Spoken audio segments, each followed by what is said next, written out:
This guy sent me to years of therapy because it's always Bergeron. Well, folks, we all knew this day was coming. Hi, I'm Steve Dangle, and this is another edition of Steve's Dang It's. This is more like Dang It's Classic because we're looking at the biggest misplays in NHL history, and this is one of the biggest. And it's not even one play, it took forever to happen, and it also happened against my favorite team. And this is revenge from Producer Drew. Producer Drew is a Colorado Avalanche fan, and last week we did the Statue of Liberty save from Patrick Waugh, and so now he is forcing me to relive the Leafs blowing a 4-1 lead against the Boston Bruins in Game 7 in 2013. And how this guy sent me to years of therapy because it's always Bergeron. And this is an extra special edition because I have already watched and rewatched the third period and overtime of this Game 7 and written about it. And I wrote a blow-by-blow breakdown of the most humiliating moment of my sports life in an act that my therapist referred to as counterproductive. But if it gives you some YouTube laughs, I'll go backwards a bit. So, for today's legendary Dang It, here's the Leafs blowing a 4-1 lead against the Boston Bruins. Now, first and foremost, the context. One day, my boss called and asked, "Steve, have you ever gone back and watched Game 7 from 2013? I replied, "No, because why on earth would I do that?" "You know, it could be fun," they said, unconvincingly. "You could go back and watch the collapse and write about the hurricane of emotion." "Fine, all right, I'll do it. Grab a barf bag. Patrice, you owe me one." Let's do this. Beginning of the third period, with the Leafs holding a 2-1 lead, Jim Houston says, "But there's still a ways to travel." Jim, you have no idea. Also, who the heck is number 36? Oh, that's Carl Gunnarsson. McClement won the faceoff, which I can only assume led to another 25 minutes of ice time. Phaneuf, with all the time in the world, clears the puck for no reason. Carlisle hockey, baby! Wow, do I not miss this team at all. Hey, look, James Reimer has already had to make a save on Brad Marchand because they gave Boston the puck for no reason. Oh, here's Leo Komarov working hard in the corner to create a Clark MacArthur scoring chance. In a few minutes, Carlisle will want to bench Komarov for the rest of the game. Cool, cool. Oh, okay, we get an icing call against Toronto. There could have easily been 3 already. How did these guys make the playoffs? Here we go. Yes! Phil Kessel makes it 3-1 Toronto off a rebound from a James Van Riemsdyk shot. Man, JVR was so good in that series. Mikhail Grabowski had a chance about 30 seconds earlier. The Bruins are in full scramble. Kadri's so happy. Maple Leaf Square's freaking out. Ah, you poor souls. Look at it. Oh, Cody Franzen just drilled Chris Kelly from behind. Just under 4 minutes into the third, Boston nearly scores. Sean Thornton angrily slams his stick on the way to the bench. Jim Houston just talked about how the Leafs have crawled in a shell, and it has worked for them. Remember, they won Game 5 and 6 2-1, and he asks if they can do it again. Can I please stop watching this? 4.5 minutes in, there's Marchand slashing Gardner for like 4 infractions in today's NHL. Playoff hockey, baby. Here we go. 14:32 to go in the third period. Kessel stopped, but Kadri scores on a rebound. I'm fighting back tears. Kadri's jumping like a schoolboy. The TD Garden is silent. The quietest it's been all series. And look at this. With 13.5 minutes to go, somehow the Leafs are out shooting the Bruins 25-17. What happened? 13 minutes to go, a Joffrey Lupul shot is almost deflected by Joel Colburn to make it 5-1. Come on! About 12.5 to go, Colt Knorr is open in the slot for some reason. About 11 minutes to go in the third, and possibly the game. This is brutal. The Bruins just got 3 scoring chances, ended with 4 Leafs in the crease, only one of whom is James Reimer. I don't know if you noticed that. And then with 10:42 left in the third, Nathan Horton, Leafs legend, is wide open, shoots, and scores. TD Garden erupts. If I had to point the finger at anybody, it'd probably be Nikolai Kulemin, maybe Jake Gardner, but Everybody is puck watching on this one. It's amazing it took the Bruins so long to tie it up. With 9.5 minutes to go, 2 amazing Reimer saves. It's all Bruins until a pretty hard-working shift by Gardner there. Under 8 minutes to go now. Oh, there's Marchand after the whistle nonsense. Drink, have a drink. Shots in the period are now 9-5 Boston. It's about to get so much worse. Just over 7 minutes to go in the third. Joel Colburn nearly springs Matt Fratton for a breakaway. Oh, foreshadowing for heartbreak there. About 6 1/4 left in the third. Zdeno Chara nearly buries a chance with about 96 people on top of Reimer. Again, how did this series go 7? The Bruins were up 3-1. Look at this! About 5 minutes to go in the game. The Leafs ice the puck. That's lovely. That was a hallmark. Just over 4 minutes to go, and Milan Lucic just tried to kill Carl Gunnarsson. That's attempted murder. I can't believe he got up right there. Look at this. And this is it. I think this is the worst part. Who's ready to cry? Matt Fratton gets his breakaway, and he flubs the backhand. They just said Zdeno Chara has played over 30 minutes. Less than 2 minutes to go in the third period. A minute 56. Tuukka Rask heads to the bench. Toronto is still up by 2 goals. Less than a minute and a half to go. They got 90 seconds to defend a 2-goal lead. And with a minute and 22 left in the third, Milan Lucic bangs in the Chara rebound. Reimer was so close to clearing it with his stick since nobody else did. And now it's timeout Boston. Security's pleading with a fan to not bang on the glass behind the Leafs bench. There's a shot of Peter Chiarelli and Jim Benning in the Bruins box. God, what a time capsule. And for me, this was easily the most heartbreaking moment. With 50.2 seconds left in the third, the Bruins tie it. I want to cry. I thought I was over this. I'm so not. Reimer can't see a bloody thing behind Chara. Look at that redwood tree standing right in front of him. And the shot coming from Patrice Bergeron, because it's always Bergeron. Fans are littering the ice with yellow Bruins towels. Fallout Boy is lighting mups.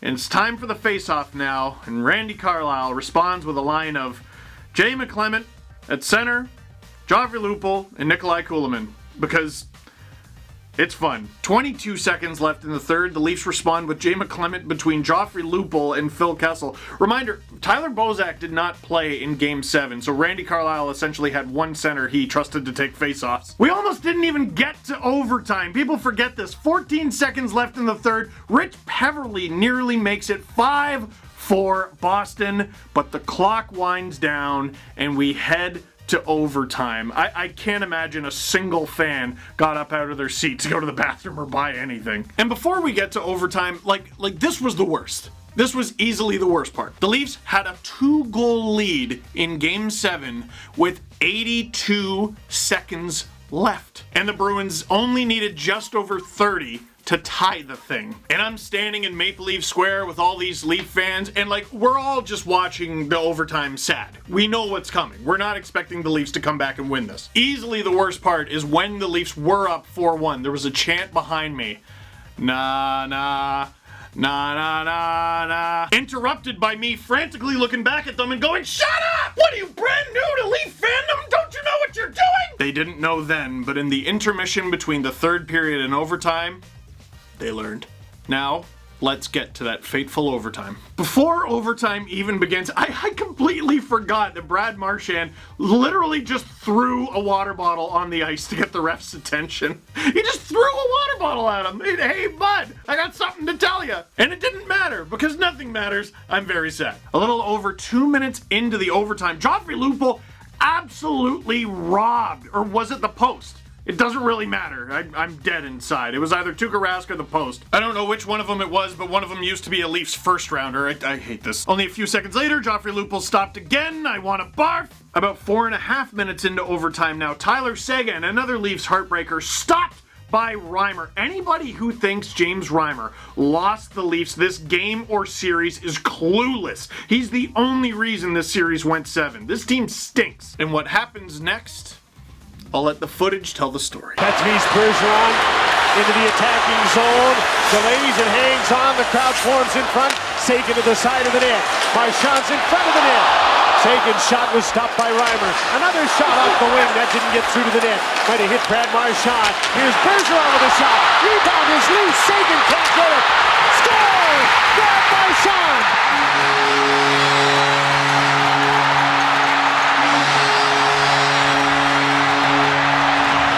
Because it's always Bergeron! It's absolute pandemonium in front of the Leafs net. It's complete chaos, and the Bruins scramble to score. Bergeron gets the rebound, buries it. The camera goes to the Leaf bench, to the face of Leo Komarov, who we haven't seen in who knows how long, and the handshakes start amazingly fast, actually, considering the moment. And listen to Jack Edwards' goal call of the whole thing.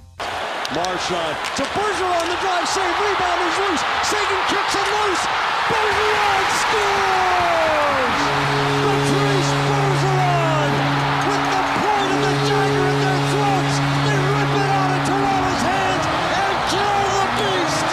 The Boston Bruins have won it after being 3 down in the third. The way the story is told from the Boston angle makes it sound like David versus Goliath. The only way that the 2013 series between the Leafs and Bruins is David versus Goliath is if David pegged Goliath in the head with the rock, Goliath stumbled, caught his footing, picked up David by the head and crushed his skull, and then called it a comeback. That's not a comeback! You weren't supposed to get hit by the rock in the first place! Except they absolutely can, because the Boston Bruins became the first team, I said the first team, in NHL history to come back from a 3-goal deficit in the third period of a Game 7. Which means the Toronto Maple Leafs were the first team to ever blow a 3-goal lead in the third period of a Game 7.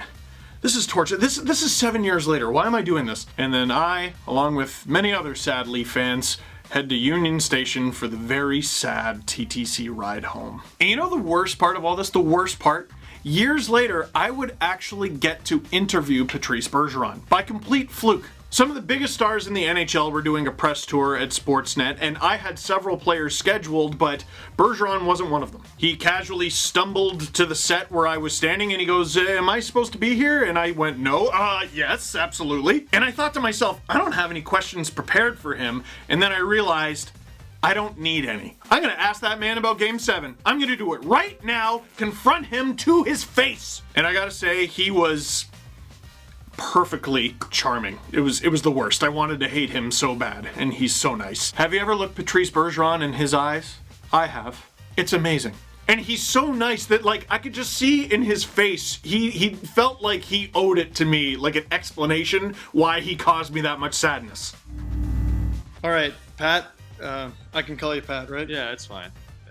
I figure you were responsible for the two most miserable moments of my life. That would be the 4-4 goal and the 5-4 goal in a game that shan't be mentioned. So you at least owe me an interview. What do you remember about the 4-4 goal? Well, I remember we were in big trouble, being down 4-1. Do I need to remember you that? Or? What, was it 4-1? Yeah. That's 3 goals. That sounds like a 3-goal goal deficit. I think it was a minute, 50 left? Or oh, it wasn't maybe, a lot of time, no. Maybe less. It might have been less, yeah. And I pulled the goalie, and we had a play in mind, and it worked out perfectly. And all I remember is I was trying to get it through the forward, just to get it on net. And how'd it work out? I mean, it worked pretty well. I mean, I heard the crowd yelling. The big Z was screening the goalie, so... Right, James. His name is James. Reimer. Yeah. He's a good guy. Good guy. So, a little bit of time passes. It's overtime. Next goal wins. Anyone can win the game. Yeah. I forget which team won, but do you remember much about the game-winning goal? Yeah, a little bit. Were you there for it? Score! I was, yeah. Okay. Felt pretty good also. I mean, I don't know. I was trying to get open from in the slot from Marchand, and gave me a nice pass for a one-timer. Was a pretty good pass. Brad Marchand. Here's Bergeron with a shot. And then the puck got loose, got back right on my stick, and Rebound is loose. Sagan can't get it. Score! lucky enough, I put it in, and Lucky enough. yeah, we were really happy to move on. That was definitely That must have been great. Yeah, it was great. Must have been pretty cool to move on. Yeah, I don't mean to. Not get eliminated in the first round. Yeah, exactly. That would have been terrible. Would have been awful. Can't even imagine.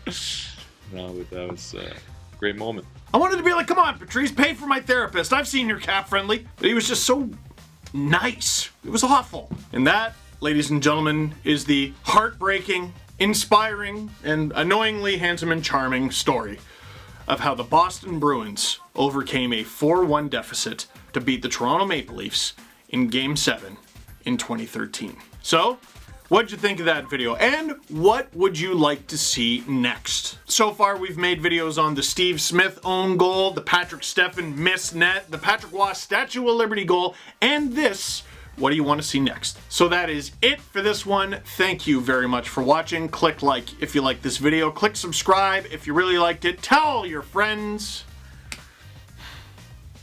I forgive you, Patrice. Maybe.